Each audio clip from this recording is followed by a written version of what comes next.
Peace and greetings, you guys. What's good? Nai here. Welcome back. So this video is going to be a video about picking your first tarot deck. So I've had a few different people ask me, you know, I'm interested in tarot. I'm feeling a calling towards getting a deck, you know, but I'm not sure where to start. So this is my recommendation, and this is something that I wish I knew when I first kind of started getting into tarot and stuff like that. So that's how I'll be presenting it. So first and foremost, whatever you're drawn to, whatever you're attracted to, I would say go for that. I think the biggest dilemma about choosing a tarot deck is, and not knowing anything, is kind of understanding that there are three schools of thought when it comes to tarot, like three different tarot traditions, main ones for the most popular ones, I guess you can say. And of course, me being a Taurus and always wanting to keep tradition going and stuff like that, that's kind of where I'm basing this at, right? I'm not going to show you kind of, here are different beginner tarot decks. What I am going to do is I'm going to show you what a lot of the tarot decks that are on the market now are based off of. And I think that's important. So whatever you're drawn to, understand what school of thought it's coming from. That way you know what to reference. It'll make it easier for you to book learn if you're book learning, because there's a lot of books on tarot, or what videos to watch if there's certain people on YouTube you like watching videos from, or certain people who tend to fall into one of these three camps and they are relatively knowledgeable about the said school of thought. Okay, so the oldest one is the Tarot de Marseille. Tarot de Marseille. I have the Jodorowsky and CAMOIN one. This one you can get on Amazon. All right, comes in a little box. It's relatively cheap, so this is kind of a jump off point, I would say. And this is what the backs of them look like. Now I'm just gonna flip and talk. Tarot de Marseille decks have the pips, right? They have the wands, the coins, the really primary colors, and they are a tarot deck of their time. You know, it holds true to the wood block procedure that was used back in the day with the stamping and all that. There are plenty of other Tarot de Marseille style decks that are out there, but this is just, you know, one, so you kind of get the gist of what I'm talking about.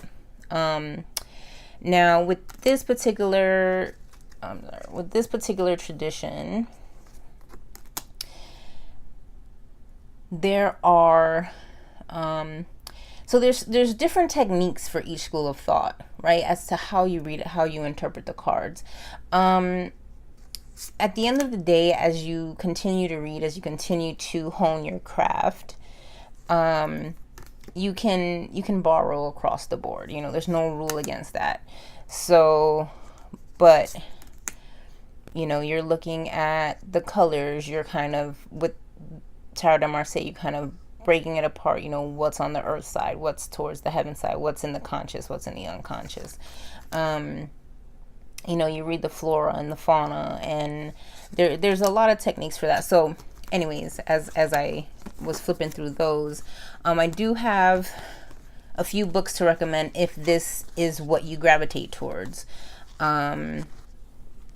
So is this the only one I have? Oh no, okay. Sorry.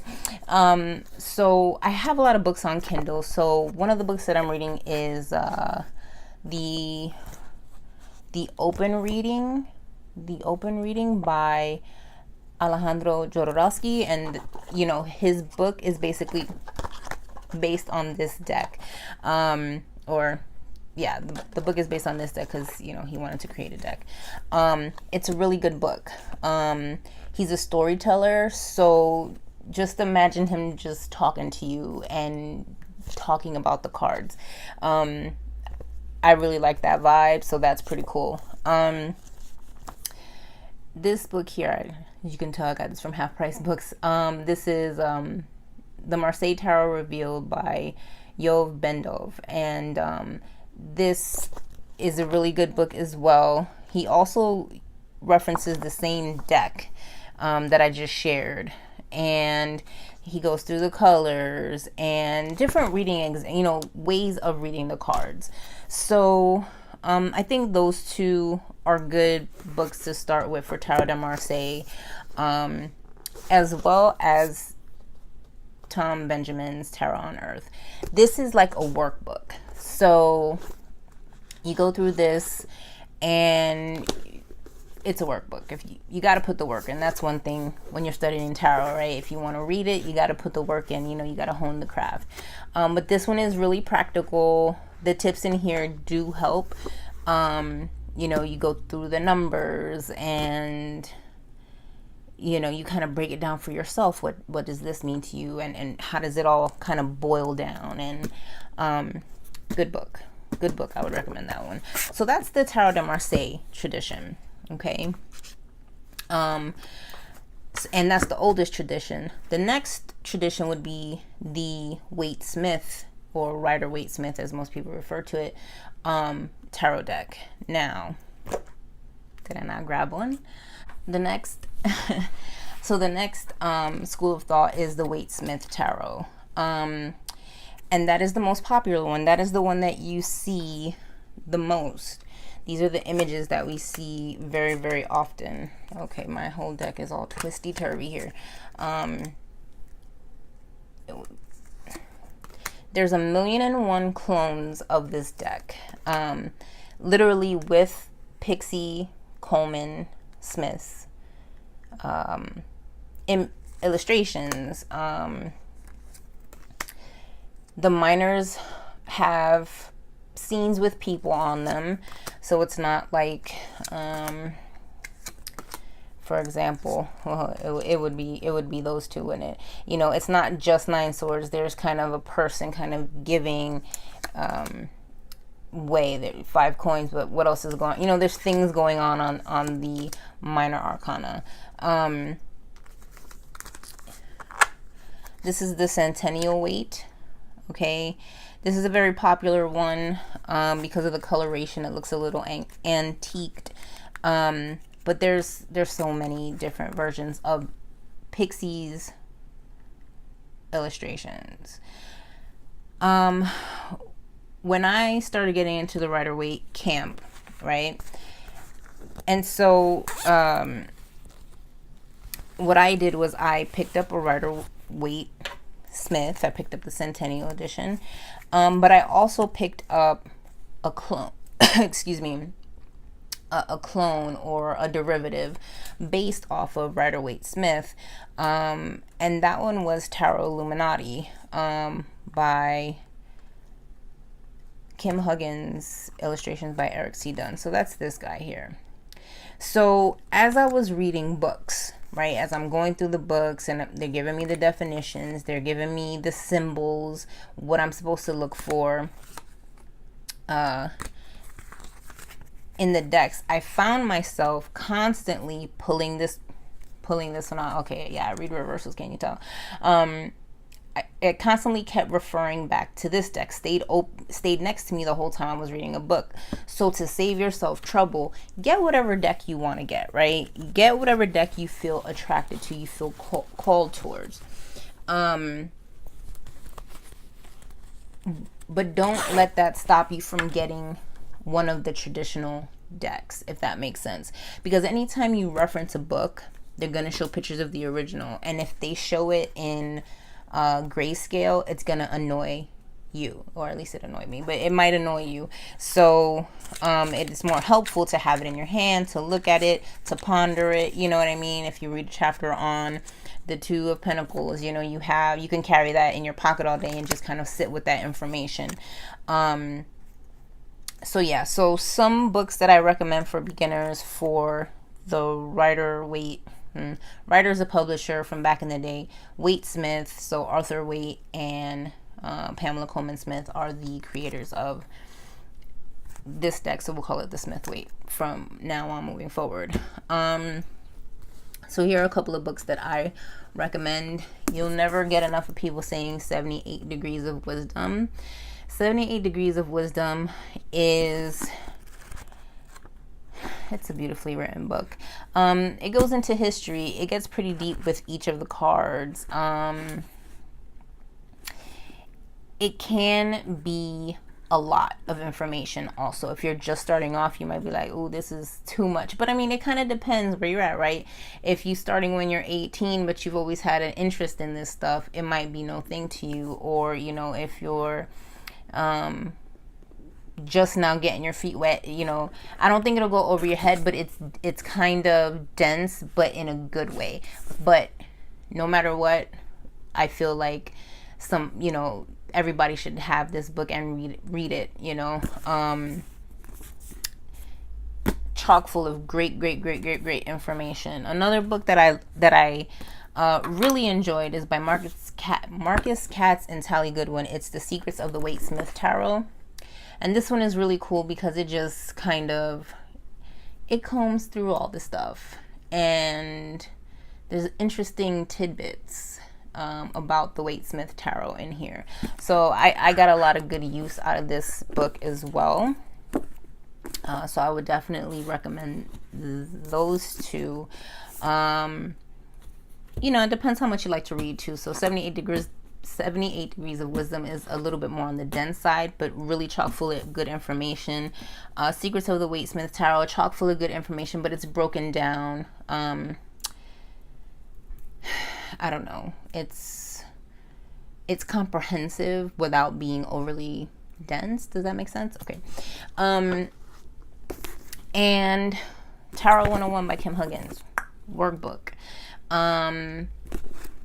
This has a bunch of great exercises, you know. I got this book after I had already been studying tarot for a while, but I found it useful. You know, I went through it and I was like, oh yeah, you know, I didn't even think about it. So I started looking at, you know, like movie character or TV show characters and going, what, you know, what tarot card could I assign? What kind of energy does this character emit, or something like that? You know what I mean? There's a bunch of good stuff in here though, but there's a bunch of exercises, and it doesn't go in alphabetical order, so to speak. So a lot of books kind of go through everything numerically, from the major arcanas all the way down to the minors. She breaks it up a little bit different, so it breaks up the monotony of the constant studying, even though you're getting your exercises on. So Tarot 101 by Kim Huggens. And I think this one would even be good even if you didn't use a Waite Smith deck. But I think you still get a lot out of this one. Okay. All right. And so that was the, you know, basically with the Waite Smith, when they created the deck, it was the first deck to have, I'm not going to say the first one, but it was the most popularized deck that had human figures and scenes for the minor cards, for those, you know, Pippi cards that we have over here, like that, right? There's just 8. You're like, what am I supposed to do with that? You know, so we all jive with different things. Okay, moving forward. So after that, then we have the Thoth deck. Thoth, say it however you want. And that is this guy right here. And this one is, what I like to say, it's a little bit more esoteric. The ordering of the quartz change up a little bit, not a whole bunch. All right, I'm not trying to get too deep into each of them, right? I'm just trying to give you guys an overview. The minors on here are Pippish, right here. What's this one? Wands, 5 of Wands, right? So you have 5 of Wands, but the colors are different in this deck. And there's also astrological glyphs in the minor cards. All right. This is a very beautiful deck. This one was created by Aleister Crowley and Lady Frida Harris. And there's a lot of stigma and stuff around this deck. It's just kind of regarding Aleister Crowley. Honestly, when I got the deck, I knew little to anything about him. I was just excited there was astroglyphs on here, and the colors really spoke to me. I feel that what this deck does, when you read with it, it evokes moods through the colors. It's not the only thing, but yeah, like you see how there's coins here, but all the coins have little glyphs and stuff in them, right? So if you like esoteric-y stuff, Qabalah, and I don't know, you want to shoehorn a bunch of stuff on there, this is probably going to be a good deck for you. Now, also something else really quickly about the Waite Smith Tarot, like 95% of the books that you're going to find online are going to reference the Waite Smith Tarot. It is the most popular deck. Also, a lot of the clones that you see, a lot of decks that you may be attracted to might be Waite Smith clones. So there's that. With the Thoth deck, though, there are a few Thoth inspired deck, or okay, with the Rider-Waite, I should say Waite Smith inspired. With the Thoth, there are a few Thoth based inspired decks, but they're very esoteric. Do you need to know all that stuff to read with the decks? Not necessarily, but the books I would recommend to you, if you are most attracted to the Thoth deck or system, is gonna be Long Milo Duquette's books. He had, now I don't have physical copies, I have them on Kindle, but his book, Understanding the Thoth Deck by Long Milo Duquette, I will leave all the information in the description box below, so you know what I'm talking about here. It breaks down the book, like if you know nothing but you really like this deck, I feel like that's a good primer book, because he kind of breaks down what's going on the back of the cards. Then he goes on to what's going on in the front of the cards, kind of the thought that went behind it, and that's just a really good book. Like I said, if you know next to nothing, good primer book. And then of course you want to get the Book of Thoth by Aleister Crowley. His writing style is a little bit different, but he made the deck, he wrote the book for it, but he is a man of his time, so his writing style is definitely something to get used to. And I really think that Long Milo Duquette book kind of helps break it down a little bit, so then when you jump into this one, you're like, oh, okay, I know what he's talking about. Because trust me, it sounds like rambling if you just jump in and have no prior knowledge of like any of this stuff. Then if you want to go down the wormhole, which I'm going to call it the wormhole, you can get into Qabalah, Hermetic Qabalah, and that, a primer on that, I would say that goes good with the Thoth, and is the other Milo Duquette book called Chicken Qabalah, and he just kind of breaks down the concepts in a very preliminary way, in a fun way. It's consumable and it kind of sticks with you, so I thought that was good. So I mean, this is what I kind of wish I knew ahead of time. It would have saved me a lot, because when you get down to it, these are kind of the 3 reigning traditions of tarot, that people will kind of, you fall into a camp. some way, somehow you'll fall into one of those camps, or you'll be interested. So then you start learning stuff and you go, oh, okay, I can apply that. I think the best and the worst thing about nowadays with online is that we can feel very overwhelmed with information. But at the same time, if we know what we're kind of looking for, I think it helps when we're researching to look for something that we may want to purchase. Okay. So like I said, when I jumped into the Waite Smith, I picked up the Tarot Illuminati and a Waite Smith both at the same time because I was really attracted to Tarot Illuminati, but I knew that going in that the books were going to have the images with the Waite Smith.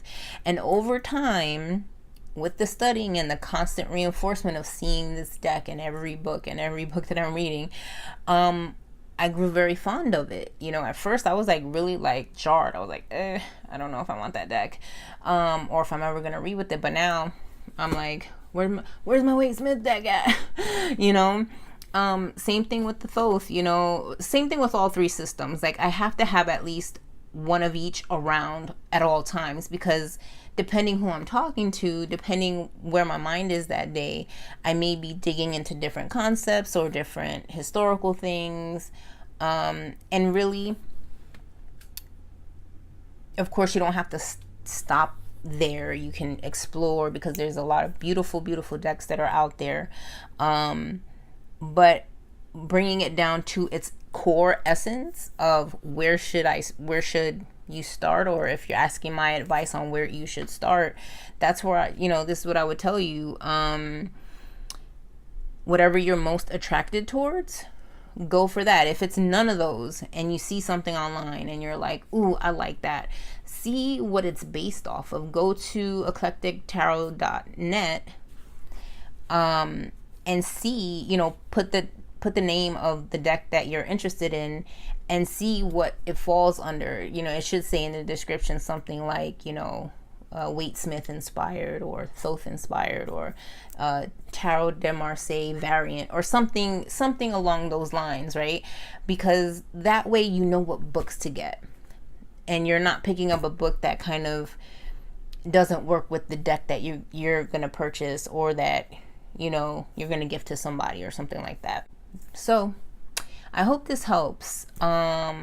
If I left anything out, if you feel like there's anything you would like for me to expand more upon, please leave that in the comments below and I'll make sure to get back to you on that. So I hope this helped, and I'm just gonna go ahead and leave this video right here. Thank you for your questions, the lot of you, because I love you so much. And yeah, I feel like I'm missing something so hard, but it's not registering to me. But yeah, and okay, I think this was the only little disclaimer that I wanted to say is, as you're learning, if you see somebody doing different than you and it doesn't go with what you're learning right then and there, don't jump to conclusions that person doesn't know what they're doing, or try to keep the judgments to a minimum, I guess, is what my advice would be, because we're all at different stages and we're always all learning different things. And when it comes to the art of reading, it is an art. So just like drawing or whatever, right? There is a technique for each of the systems, kind of has their own techniques, but you can borrow cross techniques once you kind of sort of have an idea of what you need to do or what's required. It gets a little gray sometimes, but just tarot and let tarot, don't judge. If somebody judges you, don't let them. Just don't even worry about it. Just hone your craft. That's pretty much all I have to say. If you're into it and you like it and you want to be doing it, just hone it. And if you have questions, hit me up. I'll help you as best as I can. If you are interested in other variants, in my videos I usually try to say, I think I say it. Oh my god, if I don't, I'm gonna have to start saying, you know, it's a Thoth inspired deck, Rider-Waite inspired deck. Most of them, yeah. So anyways, I'm rambling a little bit now because I feel like I need to say more, but I think I pretty much covered it. So thank you for watching. Much love, many blessings. Peace.